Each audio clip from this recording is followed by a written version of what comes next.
A total of 687 girls in the Upper West region returned to school pregnant as of May 2021, when school reopened after the government announced a shutdown in March 2020 due to the outbreak of COVID-19.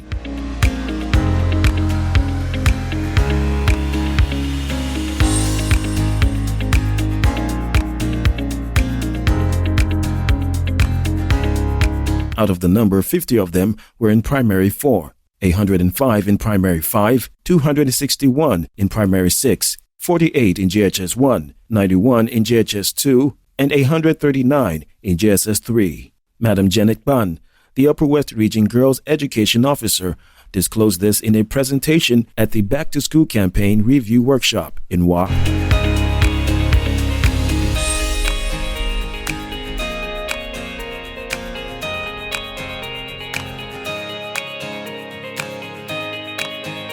She said 85 of the pregnant girls returned to school after childbirth as of May 2021.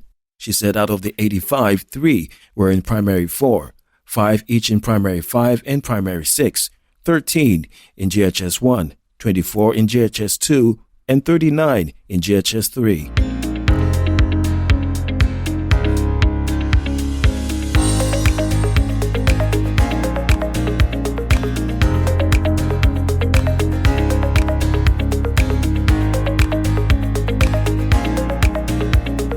The Ghana Cocoa Board has started the implementation of a pilot cocoa farmers pension scheme in New Edubiase in the Ashanti region. The pilot, which is expected to last for 2 weeks, is to enable the implementers and fund administrators to test the system before the national rollout in October this year.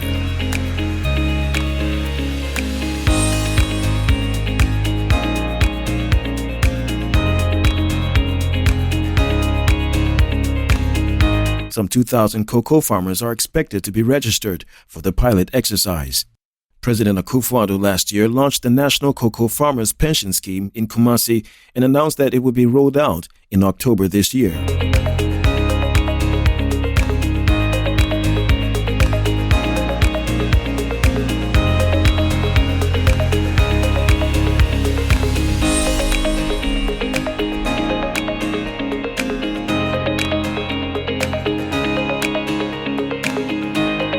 The scheme is a regulated one sponsored by the Cocoa Board to cover registered cocoa farmers and their beneficiaries.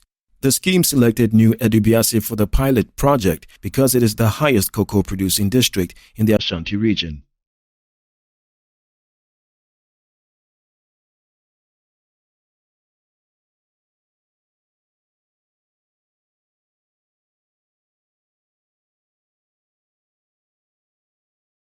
The German government is giving Ghana some 1.5 million doses of the AstraZeneca COVID-19 vaccines to aid in the national vaccination campaign against the pandemic. The donation is part of the pledge made by Germany to make up to 70 million doses of COVID-19 vaccine available to African countries this year to help the continent's bid to vaccinate its 1.3 billion population.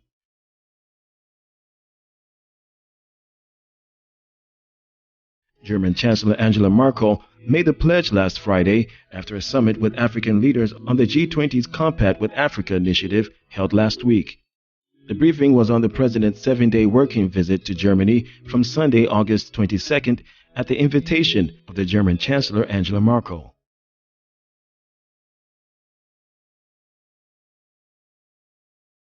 The contribution of Germany is in addition to 1.5 million doses of the Moderna vaccine that the American government has given Ghana towards the fulfillment of the government's quest to have at least 20 million of the adult population vaccinated by the end of the year.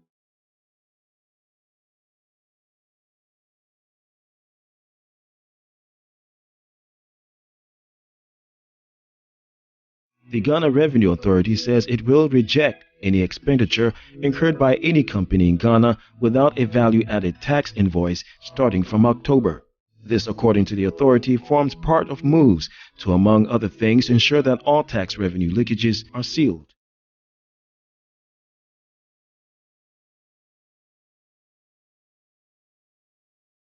Over the years, the Ghana Revenue Authority has had to tussle with and eventually prosecute several business entities over the failure to issue tax invoices to clients.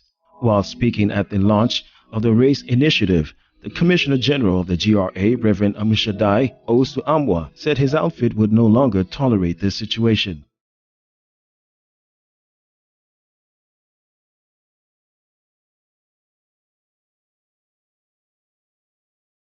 The value-added tax invoice is a document issued by any accountable person to set out the details of a taxable financial activity as prescribed by the VAT law.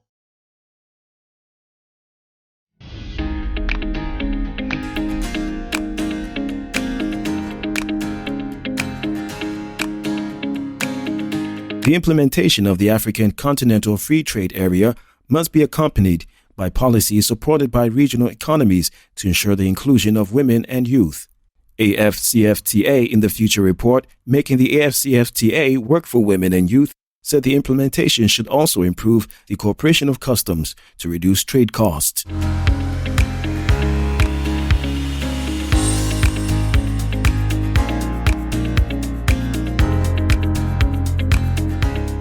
The report is a narrative about the promise of AFCFTA as told through the voices of Africa's producers, traders, policy officials, and regulators. Under the agreement, African Union member states, now also AFCFTA state parties, explicitly seek to achieve gender equality and enhance the export capacity of women and youth.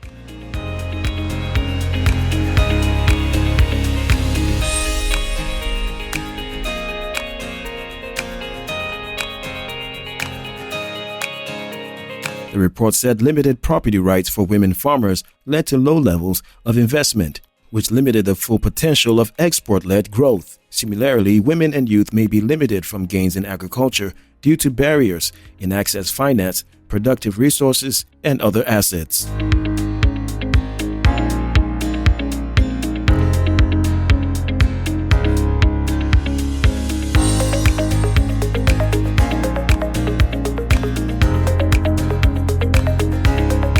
Toyota is resuming operations of its autonomous vehicles at the Paralympic Game Village in Tokyo following an accident. Services of the e-Polite pods were halted after a vehicle hit a visually impaired athlete last week. The athlete was not seriously injured, but he had to pull out of an event because of cuts and bruises.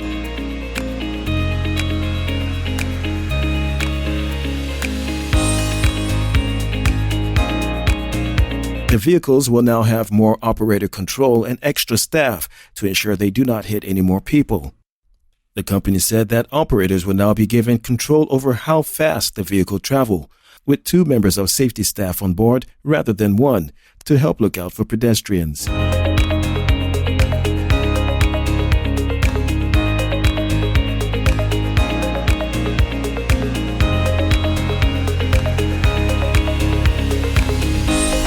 New safety features will also include louder warning sounds, while pedestrian guides at busy crossings in the Paralympic Village will be increased to 20 from 6. Toyota also said that it would continue to make safety improvements on a daily basis until the village closes. The company also said it was cooperating with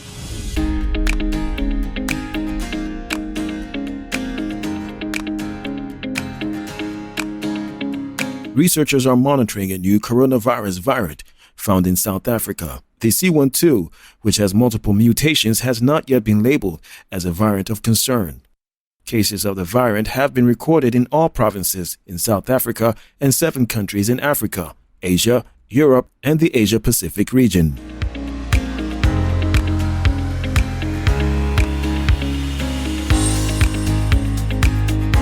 Scientists are analyzing how the variant responds to coronavirus antibodies. They are also studying its various mutations and the transmission. Maria van Kerkhove, technical lead on COVID-19 for the World Health Organization, said the variant did not appear to be rising in circulation.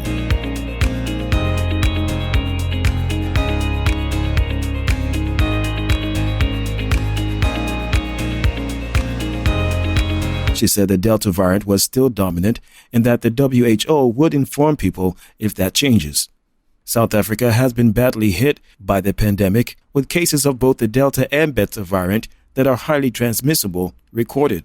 The country has recorded nearly 3 million coronavirus cases, including almost 82,000 deaths.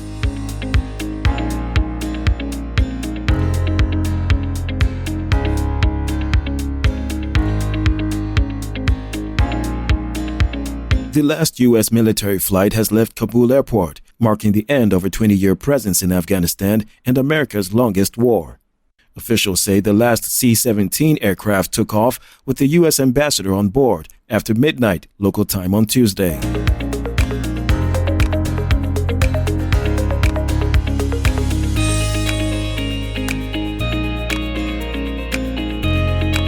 They added that the diplomatic mission to assist those unable to leave before the deadline would continue.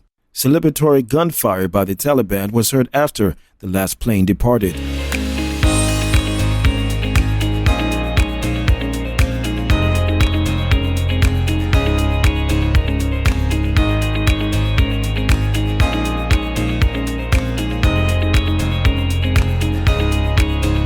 The aircraft departure was the final chapter in a continuous military effort, which eventually saw the U.S. handing Afghanistan back to the very Islamist militant it sought to root out when the American troops entered the country in 2001.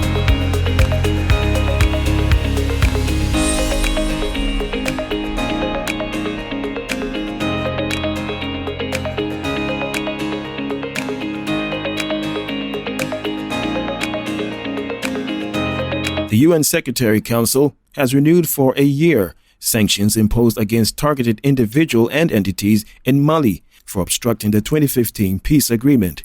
The sanctions include a year-long travel ban and an asset freeze to last until 31st August next year. They had been due to expire on Tuesday.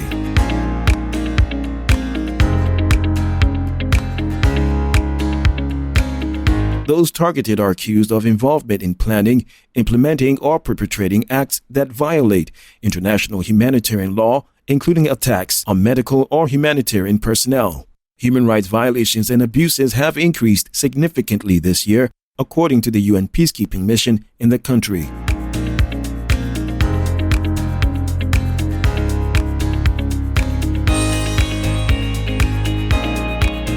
The UN Security Council requested that the UN chief include in his next report on MINUSMA an update on measures taken to ensure that sanctioned individuals do not benefit from UN support in Mali. Ibrahim Boubacar Keita was deposed as president in a military coup last August.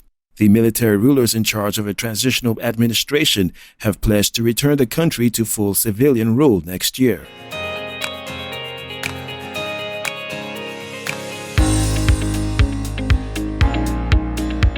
Asante Kotoko have unveiled their home and away kits for the 2021-22 football season. The club, after counting down their unveiling from last week, broke the internet with their kits for next season. Last year, Area Sports and the Porcupine Warriors signed a 3-year agreement to be the sports kit sponsor for the year 2020-21, 2021-22, and 2022-23 season.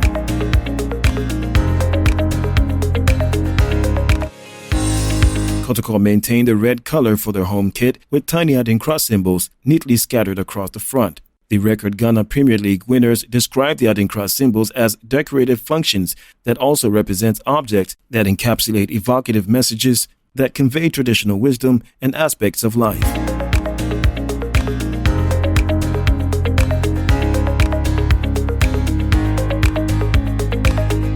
The Kumasi-based club went with yellow for the away kit with green and black stripes on the end of the sleeves. Large imprints of Adinkra symbols are found in 4 quadrants in front of the shirt. The Porcupine Warriors are expected to don their new kit when the Ghana Premier League officially kicks off on October 29th.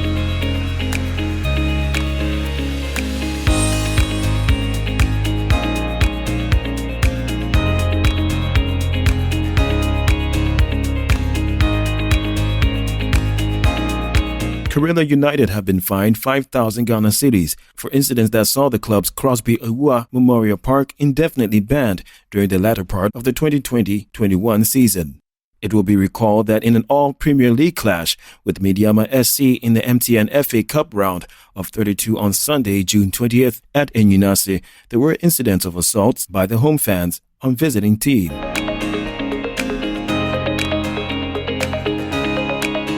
The Executive Council of the Ghana Football Association indefinitely banned the venue while disciplinary proceedings were opened against the Passion and Pride side. Accra United was officially charged on 3 accounts of misconduct. of breaching Article 33 of the GFA Cup Regulations, Article 16(1)(c), Article 16(2)(b), and Article 16(2)(f) of the GFA Disciplinary Code 2019.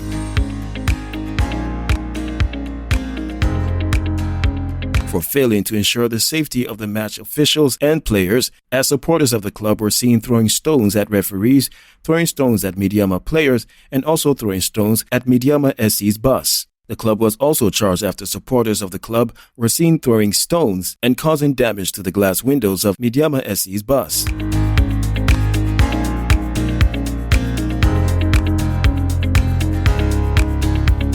R. Kelly's sex trafficking trial enters its 8th day on Monday, with a male accuser testifying that the star promised him fame in exchange for sex. The man, who testified under the pseudonym Lewis, said he was a 17-year-old when Mr. R. Kelly asked him what he, quote, was willing to do for music.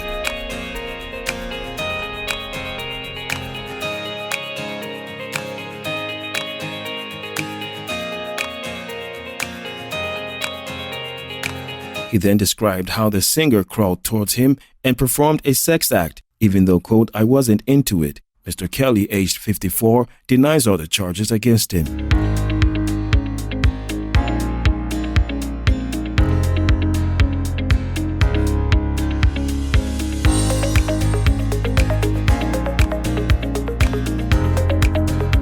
These include a single count of racketeering, which paints him as a kingpin of a criminal enterprise whose explicit purpose was, quote, to prey upon young women and teenagers for sexual purposes, and 8 counts of violating an interstate anti-sex trafficking law known as the Mann Act.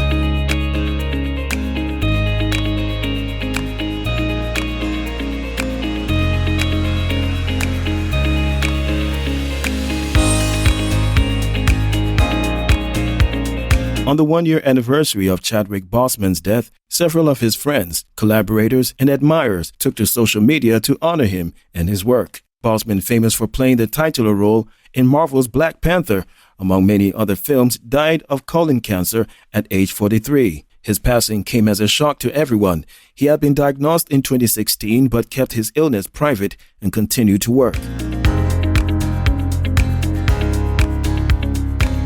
Only his family and a small group of others were aware as he underwent surgery and chemotherapy. Despite the physically demanding nature of many of his last roles, even Ryan Coogler, director of Black Panther, and Spike Lee, director of The Five Bloods, have said publicly that they were completely surprised by the news.